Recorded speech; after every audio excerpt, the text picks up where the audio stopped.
So hello everyone and I welcome you all to let's crack UPSC CSC. आपके पीछे जो report दिख रही है, ये रिपोर्ट है यूपीएससी के द्वारा। यू ऑल आर अवेयर कि यूपीएससी के द्वारा जो एनुअल रिपोर्ट है वो आपकी सबमिट की जाती है ऑनरेबल प्रेसिडेंट के पास, और फिर ऑनरेबल प्रेसिडेंट उसको पार्लियामेंट में प्रस्तुत करते हैं। तो ये रिपोर्ट आप देखोगे, this is annual report 1991, UPSC के द्वारा ही है। 42nd एनुअल रिपोर्ट 1991 यहाँ पे पूरा है। अभी फिर इस रिपोर्ट को अगर आप गो थ्रू होगे ना, if will go through this report, और इसमें आई थिंक पेज नंबर मैं अभी आपको शो करता हूँ, ध्यान से देखना, ठीक है। तो ये कुछ बात जो है जो मैं आपको हाईलाइट करना चाहता हूँ, क्योंकि आपके बहुत सारे जो कमेंट्स हैं वो आए हैं, और आजकल वीडियोस भी ऐसे कुछ बन रहे हैं जिस वजह से हो सकता है कि आपको काफ़ी कुछ कन्फ्यूज़न भी हो रहा हो। तो वो सब कुछ आपको इस वीडियो के अंदर क्लैरिटी आ जाएगी, आपको आगे कैसे प्रोसीड करना है, किस तरीके से आगे बढ़ना चाहिए, ठीक है। तो ये अगर आप देखोगे, ये पूरी लाइन है, पेज नंबर 5। अगर आप इसको देख पा रहे हो, ध्यान से देखना, वीडियो में अगर देख रहा हो इसको पॉज करके एक बार गो थ्रू होना, ठीक है। इसमें क्या मेंशन्ड है, it is clearly mentioned civil service examination 1991 में हुआ था जो।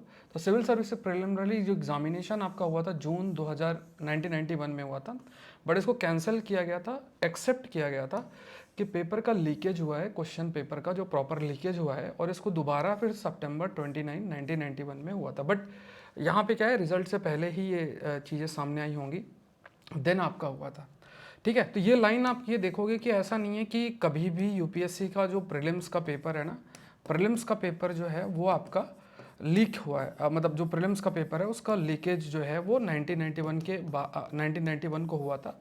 ऐसा नहीं कि ऐसा कि कभी नहीं हुआ है। तो ये चीज़ तो, पहली चीज़ तो आपको क्लैरिटी होना चाहिए। दूसरी चीज़ जैसे क्या है कि आप में से कई लोग क्या है कि वो मुझे रोल नंबर का स्क्रीनशॉट शेयर कर रहे हैं कि सर आप देखिए कि रोल नंबर, जैसे कई रोल नंबर के स्क्रीनशॉट आप लोगों ने शेयर किया हुआ है कि सर देखो ये कंटिन्यूस में रोल नंबर है, ठीक है, कंटिन्यूटी में है। जैसे मान लो 31 है, 32 है, तो 33 भी है साथ में, 51, 52, 53, ऐसा कुछ करके सीक्वेंस में है। देखो अगर ऐसी स्थिति होती है तो ये कोई कॉन्क्रीट एविडेंस नहीं, पहली चीज़ तो ये ध्यान रखना। आप एक बार अगर थोड़ा सा सुने तो यहाँ पे क्या होता है कि जैसे यूपीएससी का जो एपीएफसी का एग्जामिनेशन अभी जो हुआ था, जिसका रिजल्ट आया है आई थिंक 23 या किसी में हुआ था, तो ये यूपीएससी एपीएफसी का एग्जामिनेशन हुआ था। उसमें जो लोग सेलेक्ट हुए हैं उनका आप इंटरव्यू भी देख सकते हो, जो कि मतलब यूट्यूब के अंदर ही अवेलेबल है। कई क्वेश्चंस रेज हुए थे, और वहाँ पे भी काफ़ी सारे सोशल मीडिया के माध्यम से उस इशू को काफ़ी रेज भी किया गया था। इवन आप मानकर चलें कि यूपीएससी ने ऐसा शायद पहली बार है कि प्रॉपर क्लैरिफिकेशन सोशल मीडिया के अंदर दिया था, प्रॉपर एक नोटिफिकेशन जो है वो आपका दिया गया था। अभी देखो क्या है कि जो अभी रिजल्ट आया है, अब जो रिजल्ट आया है कम से कम नहीं तो बहुत सारे, क्योंकि I have also made video on that result part में, कट ऑफ के बारे में काफ़ी सारा। उसके बाद भी ऐसे स्टूडेंट्स भी हैं जिन्होंने फर्स्ट अटेम्प्ट में इंटरव्यू दिया था, और इस बार उनका जो है प्रीलिम्स नहीं निकला है, स्कोर वो अपना 90 बता रहे थे, और वो एक जगह से नहीं बहुत जगह से जो है उन्होंने अपने मार्क्स को कैलकुलेट किया था, और उसके बाद उन्होंने कहा था कि नहीं जो है स्कोर उनका इतना है और नहीं हुआ। दूसरा, कई ऐसे भी हैं जिन्होंने अपना जो मार्क्स है वो 85 बताया है, मतलब I am talking about the general category, और उन्होंने अपना बताया कि उनका सिलेक्शन जो है हो गया है। अब इसमें देखो मन के अंदर क्या चीज़ है, मन के अंदर क्या एस्पेक्ट है जो आपको थोड़ा सा एकदम क्लैरिटी होना चाहिए, वो ये है। देखो पहली चीज़ क्या है कि जो भी आपने स्कोर कैलकुलेट किया है ना, जो भी आपने जो भी स्कोर कैलकुलेट किया हुआ है, उस स्कोर कैलकुलेशन के पीछे कोई ना कोई जैसे इंस्टीट्यूट है, उसकी कीज़ जो हैं वो कीज़ का इस्तेमाल आपका किया गया है। अब देखो क्या है कि चाहे आप सी सेट में रीडिंग कॉम्प्रहेंशन की बात करो, चाहे आप मतलब अगर देखना चाहेंगे तो जो आपके फॉर एग्ज़ाम्पल जो जीएस के क्वेश्चंस हैं, 8-10 क्वेश्चंस ऐसे हैं जिनके क्वेश्चंस में वेरिएशन, जो आंसर्स हैं उनमें वेरिएशन आपके हो सकते हैं, इसमें कोई डाउट नहीं है। लेकिन क्या है कि देखो कोई भी एग्ज़ाम देता है ना, अब जो भी इंडिविजुअल या एस्पिरेंट्स अगर एग्ज़ाम देते हैं तो एक मन के अंदर ना क्लैरिटी होना चाहिए। मान लो अगर किसी का नहीं होता है तो उनको आइडिया होना चाहिए कि यार ठीक है, ये मार्क्स हैं मेरे, और इतने मार्क्स जो है वो कट ऑफ गई है, कट ऑफ से मेरे इतने नंबर रह गए हैं। तो ये जो रिफॉर्म्स हैं, ये रिफॉर्म्स बहुत बहुत ज़्यादा ज़रूरी है। देखो क्या होगा कि बहुत सारे लोग कट ऑफ के बहुत क्लोज होंगे, और उनका पूरा का पूरा जो समय है वो इस कंफ्यूजन में चला जाएगा कि यार मैं क्या करूं आगे। और वो जब मन के अंदर देखो डाउट होता है ना, तो जो प्रिपरेशन है वो प्रिपरेशन भी बहुत हाईएस्ट लेवल की नहीं हो पाती है। अगर अभी मैं आपको बोलूँ कि जैसे लास्ट वीडियो पे भी मैंने आपको कहा था कि क्या आपको इस समय क्या करना चाहिए। देखो करना क्या चाहिए कि प्रिपरेशन तो नहीं छोड़ना है। अगर आपका रोल नंबर नहीं है उसके बावजूद भी आपको प्रिपरेशन जो है वो प्रिपरेशन ज़रूर से ज़रूर करना है। और जो भी आपको इशू लगता है ना, तो इसको मान लो आप सोशल मीडिया में तो चलो एज अ टीचर एजुकेटर के रूप में हम लोग वो इशू को रेस कर ही रहे हैं, लेकिन आपका काम ये है कि अगर आपको कोई कॉन्क्रीट एविडेंस मिलता है कुछ ऐसा, जैसे मैंने आपको 1991 का हाईलाइट किया है, 1991 का जो ये पेपर लीकेज हुआ था उसका जो एक कॉन्क्रीट एविडेंस है, तो उसको आप बिल्कुल यूपीएससी को मेल कर सकते हो। आप कोई मीडिया है तो उसको ट्वीट कर सकते हो या मेल कर सकते हो। ये अगर आपके पास कॉन्क्रीट एविडेंस है तो वहाँ पे उस फोरम पे आप उस इशू को रेस कर सकते हो। दूसरी चीज़ क्या है कि देखो रिफॉर्म्स, जब हम रिफॉर्म्स की तरफ जाना चाहते हैं ना, तो देखो रिफॉर्म्स में जो सबसे ज़रूरी चीज़ है, रिफॉर्म्स की जब बात की जाती है तो देखो सबसे ज़रूरी चीज़ है, और ये चीज़ तो देखो स्टेट लेवल तक में आपका इम्प्लीमेंटेशन है। और आई डोंट नो कि यूपीएससी में ये चीज़ क्यों नहीं हो रही है, इतना रिजिडनेस का क्या रीज़न है, ये बहुत डिफ़िकल्ट है कह पाना। लेकिन अगर just try to understand this point कि जो कि आपके लिए भी थोड़ा सा महत्वपूर्ण हो सकता है, वो ये है कि जो सर्टन रिफॉर्म्स हैं, जो कि और भी बहुत सारे टीचर्स और एजुकेटर्स हैं उन्होंने उस बात को हाईलाइट भी किया है कि एक तो सबसे पहला क्या है कि आपको आंसर कीज़ दे देनी चाहिए। जो अगर आप आंसर कीज़ जो हैं वो अगर प्रोवाइड कर देते हैं तो उसका देखो बेनिफिट क्या है कि जैसे कोई भी इंस्टीट्यूट जब भी कोई आंसर कीज़ को पब्लिश करता है तो उसमें जो है जब रियल आंसर की आती है और इंस्टीट्यूट की आंसर की आती है तो उसमें काफ़ी वेरिएशन होता है, और उसमें देखो काफ़ी सारी चीज़ें हैं, मतलब वो एक अलग डिबेट चला जाता है। तो यहाँ पे हमें ये देखना है कि एक तो प्रॉपर आपका आंसर की जो है यूपीएससी के द्वारा प्रीलिम्स का जो एग्ज़ाम है उसके बाद ही आप पब्लिश कर दो। क्या दिक्कत है उसमें? अगर मान लो कोई क्वेश्चन को लेके कोई इशू रेस होता है तो आप ये कर सकते हो कि फॉर एग्जाम्पल कि जैसे मान लो कि एक रेटिफिकेशन टाइप मान लिया कि ठीक है किसी को किसी क्वेश्चन में दिक्कत है, 5 7 8 दिन का विंडो दे दिया, उसके बाद जब फाइनल आंसर की है अगर उसमें कुछ सर्टेन चेंजेस हैं तो आप एग्ज़ाम के बाद देना चाहो दे सकते हो। जैसे ये सेम प्रोसेस आपका जो राजस्थान के अंदर सिविल सर्विस का एग्जामिनेशन होता है, आरएस जिसे हम कहते हैं, तो उसमें ये चीज़ किया जाता है, तो ये किया जा सकता है। दूसरा देखो क्या होता है कि जो भी ओएमआर आपका रहता है ना, ओएमआर के साथ एक एक पीछे शीट होनी चाहिए। जो भी आप ओएमआर में जो भी क्वेश्चंस का आपने जो भी आपने सॉल्यूशंस दे रखे हैं, जो भी गोला भर रखा है ABCD, तो उसका भी एक कार्बन कॉपी जो है वो साथ में अटैच होना चाहिए। ये भी आप राजस्थान में देखोगे तो राजस्थान के जो आरएस एग्जाम है उसमें ये चीज़ देखने को मिली है। तो ये एक रिफॉर्म तो देखो प्रीलिम्स लेवल पे ये बहुत ज़्यादा ज़रूरी हो गया। हमने बहुत सारी इंप्रूवमेंट्स देखी हैं लेकिन ये बहुत ज़्यादा इंपॉर्टेंट बन जाता है। दूसरा देखो एक जो सबसे ज़रूरी चीज़ है ना, ये जो सीसैट है इसके लेवल को आपको डिफाइन करना पड़ेगा। अगर आप इसके लेवल को डिफाइन नहीं, देखो कहने को 33% है, ये मैं आपको बता रहा हूँ कहने को 33% है, लेकिन आप मानकर चलिए कि कैट में कोई 33% लेकर आता है तो उसके 90s के ऊपर परसेंटाइल जाते हैं। वो परसेंटाइल है, परसेंटेज नहीं है। यहाँ 33% आपको लाना है, और पेपर का जो लेवल है उसमें इतना आसान नहीं है 33% लाना। बहुत सारे डिफरेंट बैकग्राउंड के जो स्टूडेंट्स हैं वो आप कह सकते हो कि मतलब काफ़ी सारे जो स्टूडेंट्स हैं वो एलिमिनेट हो रहे हैं बिकॉज ऑफ द सीसैट, खास तौर से हिंदी माध्यम में जो है। और यहाँ पे जब हम यूपीएससी के मतलब जो टीचर्स हैं जो सीसैट को कवर करते हैं या पढ़ाते हैं तो मे बी वो लेवल अचीव करने में टाइम लगेगा ना, कि आप कैट का एग्ज़ाम का लेवल का आप पेपर बना रहे हो तो फिर वो तो आप कैट का एग्ज़ाम ले रहे हो, साथ में एप्टीट्यूड का जो लेवल इंक्रीज़ हो रहा है, इतने नंबर सिस्टम और ये सब चीज़ें जो आ रही हैं, तो वो एक बहुत बड़ा चीज़ है जिसको थोड़ा सा इंप्रूवमेंट यूपीएससी को करना चाहिए। जैसे अब प्रीलिम्स का रिजल्ट तो बहुत जल्दी 15 दिन के विद इन निकाल देते हैं, ये अच्छी चीज़ है, लेकिन ये कार्बन कॉपी, आंसर कीज़, ये है। इवन देखो कई तो स्टेट पीएससी में तो जो मेंस की कॉपी में जब आप आंसर लिखते हो ना वो भी प्रोवाइड करते हैं। जैसे राजस्थान में जो होता है एग्ज़ाम, उसमें मेंस की जो कॉपीज़ होती हैं वो आप जब रिजल्ट आता है उसके बाद आप देख सकते हो। तो ये सब ट्रांसपेरेंसी से देखो क्या है कि ट्रस्ट बनता है, ट्रांसपेरेंसी से एक ट्रस्ट बनता है।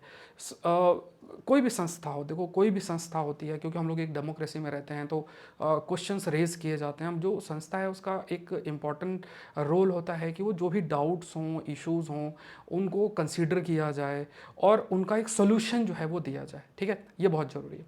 अब एक बात और मैं थोड़ा सा आपको हाईलाइट कर देता हूँ कि सर जैसे मैं कुछ कमेंट्स भी आप लोग के रीड कर ही रहा था उस समय, तो कुछ पॉइंट्स आए थे कि सर बहुत ज़्यादा अनप्रिडिक्टेबिलिटी है, कहाँ से क्वेश्चंस आ रहे हैं, कुछ पता नहीं चल रहा है, ये बुक पढ़ें, वो बुक पढ़ें। देखो ये क्लैरिटी आपके अंदर होना चाहिए, क्योंकि हो सकता है, देखो, क्योंकि देखो सपोज़ करो एक क्वेश्चन से आप रह गए हो, तो हमें प्रयास करना है कि यार कट ऑफ से ज़्यादा मार्क्स कैसे लाया जाए। तो जो ट्रेंड है ना, जो कंटेंट है, उसको पकड़ना पड़ेगा कि कहाँ से चीज़ें आ रही हैं। मैं थोड़ा सा आपको शो करना चाहूँगा, इसको थोड़ा सा आप ध्यान दें, जो सीरियस एस्पिरेंट्स हैं, जो ये चीज़ समझना चाहते हैं और अगले साल गलती रिपीट नहीं करना चाहते हैं, तो ये थोड़ा सा मैं आपको कुछ चीज़ शो करता हूँ, इनको आप देखना, एक बार समझने की कोशिश करना, ठीक है। ये सेशंस के मेरे ही स्क्रीनशॉट्स हैं, आप एक बार देख लो। ये निपा वायरस मोनोक्लोनल एंटीबॉडीज़ का प्रश्न आया था 29 सितंबर 2023 का सेशन। इसमें आपको कुछ नहीं करना, आप ये डेट डालो, आप मेरा नाम डालो सौरभ पांडे, द हिंदू एनालिसिस।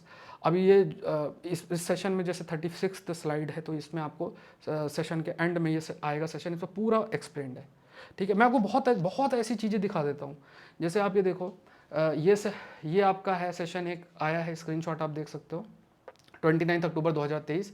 ये जो क्लाउड सीडिंग के ऊपर प्रश्न है, ये चीले में लिथियम है, ये 2023 2 जून का टॉपिक है, ठीक है। ये because I take the Hindu session since last 7 to 8 years, that is the reason I am, आपको मैं कह रहा हूँ। और ये सेशन इसी चैनल के वो सेशन होता भी है, इतने किसी भी चैनल पे आप चेक कर लेना, कंटेंट आपको इतना अवेलेबल नहीं रहेगा। अब इसमें अगर क्या है कि आप अगर मिस करो, अभी मैं आपको 34 question I can show you, 34 के आसपास क्वेश्चन हैं। तो यहाँ पे देखो, अगर हम जब तैयारी करते हैं, जिन्हें तैयारी करना है भाई, जिनको टाइम पास करना है वो अलग बात, वो आप उल्टपटांग कमेंट लिखना चाहो आप लिख सकते हो, लेकिन जिनको तैयारी करनी है उनको समझना पड़ेगा कि यार ये जो यूपीएससी थोड़ा सा जो अनप्रिडिक्टेबिलिटी आ रही है, क्योंकि न्यूज़पेपर का जो एप्लीकेशन है ना एग्ज़ाम में, वो बहुत बढ़ रहा है। मैं आपको शो कर रहा हूँ, आप देख लेना। अभी 1 अगस्त 2022 हाइपर ये इलेक्ट्रिकल व्हीकल्स, 21 दिसंबर 2023 कॉप 28, ये सब क्वेश्चन हैं। 15 नवंबर 2023 ये लाइन लिखिए, graphite is the anode, graphite is the anode, यही साफ साफ क्वेश्चन था, पूरे यूट्यूब में आप चेक कर लेना, किसी ने कवर नहीं किया वो, 15 नवंबर 2023 का है। यहाँ पे आप देख लो, 12 नवंबर 2024 Indian carbon market, article 6 of the Paris agreement, 12 नवंबर 2024 का ये क्वेश्चन है, आर्टिकल है। तारंतुला, इस पर हमने डिस्कशन किया था, बट ये नेबुला से रिलेटेड है, स्पीसीज का टॉपिक बहुत पुराना था जो इसमें आया है। मशीन लर्निंग पे टॉपिक है, ये आप देख लो, 7 अगस्त 2022, बाद में भी बहुत सारे आर्टिकल्स आए हैं। क्वांटम कंप्यूटिंग, इसमें मेजोराना, 21 फरवरी 2025, ठीक है। ये मेरे सेशन ही है सारे, ठीक है। ये सारे सेशन आपको सिर्फ डेट डालना है, द हिंदू सेशन डालना है, सौरभ पांडे डालना है, you will get the session on YouTube. और जगह पे क्या होगा कि वेबसाइट में आने के बाद अपडेट कर देते हैं। तो 7 अगस्त 2022 की बात बोलने के बाद हो सकता है बहुत सारे नेगेटिव कमेंट्स कराए भी जाएँ, ठीक है, क्योंकि इस चैनल पे काफ़ी कंटेंट आया, प्रोवाइड भी किया जा रहा है। करंट अफेयर्स का I have started from May 1 मई से स्टार्ट किया है, और लास्ट 7 to 8 ईयर्स से I have been taking the session. और देखो, ये सिर्फ बताने का पर्पज़ ये है, क्योंकि I never did this, but just to highlight जो सीरियस एस्पिरेंट है, जो सही में इस एग्जाम को क्रैक करना चाहते हैं, कि सोर्सेज देखो ना, यूपीएससी सोर्सेज कहाँ फॉलो कर रहा है, किन सोर्सेज को ये फॉलो कर रहा है, ठीक है। तो ये चीज़ें न्यूज़पेपर को आपको इंक्लूड करना ही पड़ेगा। 7 अगस्त में ये जो वायरस इन्फेक्ट करता बैक्टीरियोफाज, इसके ऊपर कोरोनल मास एजेक्शन आप देखो, 15 मार्च 2025, पोलराइज, देखो लाइन ली गई है, when polar ice melts the water flows to the equator, 4 अगस्त 2024 का सेशन है। ये अल्टीमेट यही लाइन लिखी है एग्जाम में, देख लेना आप क्वेश्चन जो हैं। ये आपका तरंटुला वाला है, ये आया है पहले 2020-21 का टॉपिक है।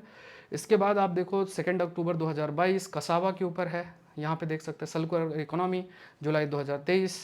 फिर आप ये देख लो, ये पूरा का पूरा जो नाटो के मेंबर्स हैं, 12 फरवरी 2024 आप देख सकते हो। ये तंगनिका लेक अभी कवर किया था, 26 सितंबर 2023 को भी कवर किया था, और अभी भी कवर किया था 8 मई 2025 में भी, जो अनअकैडमी के ऊपर मेरी क्लास चल रही है वहाँ पे।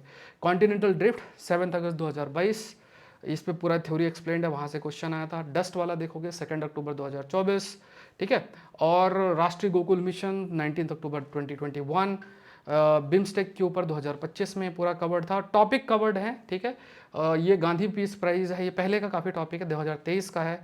इसके बाद आप देखोगे गगनयान के ऊपर, गगन के ऊपर है, 7 जून 2023 का सेशन है। इंडिया एआई एक्शन, देखो यही लाइन लिखी, India accepted France's invitation to co chair the AI action summit, 10th and 9th Feb 2025, यहाँ पे कवर्ड है।